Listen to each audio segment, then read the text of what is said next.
Hello friends, welcome to మన భోజనశాల. ఈరోజు మన ఛానల్లో పూరీలోకి ఎంతో రుచిగా ఉండే బొంబాయి చట్నీ ఏ విధంగా ప్రిపేర్ చేయాలో చూసేద్దాం.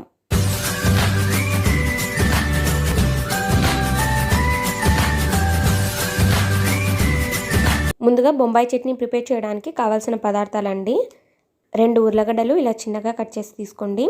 అలాగే 4-5 క్యారెట్ ముక్కలు, కారానికి సరిపడినంత పచ్చిమిర్చి ముక్కలు ఇలా చిన్నగా కట్ చేసి తీసుకోవాలి.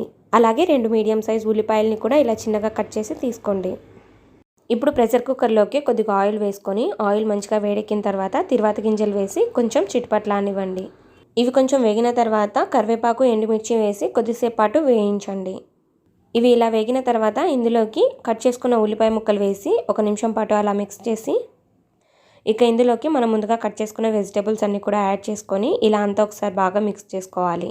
ఇప్పుడు ఇందులోకి రుచికి సరిపడినంత సాల్ట్ యాడ్ చేసుకోండి. అలాగే కొద్దిగా పసుపు వేసుకొని అంతా ఒకసారి బాగా మిక్స్ చేసుకోవాలి. చూసారా, ఇలా పసుపు అంతా ముక్కలకి బాగా అంటుకునేలాగా ఒకసారి బాగా మిక్స్ చేశాక ఇక ఇందులోకి ఎసురుకి తగినన్ని నీళ్ళని యాడ్ చేసుకొని అంతా ఒకసారి బాగా మిక్స్ చేసి మూత పెట్టి ఒక 3 విజిల్స్ వచ్చే వరకు ఉడకనివ్వండి. ఇప్పుడు ఒక బౌల్లోకి కొద్దిగా శనగపిండిని అయితే తీసుకొని ఇందులోకి కొన్ని వాటర్ని యాడ్ చేసుకొని పిండి ముద్దలు ఏమీ లేకోకుండా బాగా కలుపుకోండి. చూడండి, పిండి ముద్దలు ఏమీ లేకుండా ఇలా మంచిగా కలిపి పక్కన పెట్టుకోవాలి. ఇప్పుడైతే ప్రెషర్ కుక్కర్ని ఓపెన్ చేసి చూద్దామండి. క్యారెట్ ముక్క, ఉర్లగడ్డ ముక్క బాగా ఉడికితే చాలన్నమాట. చూసారా, ఇక్కడ ఉర్లగడ్డ అయితే బాగా ఉడికింది. అలాగే క్యారెట్ ముక్కలు కూడా బాగా ఉడికిపోయాయండి.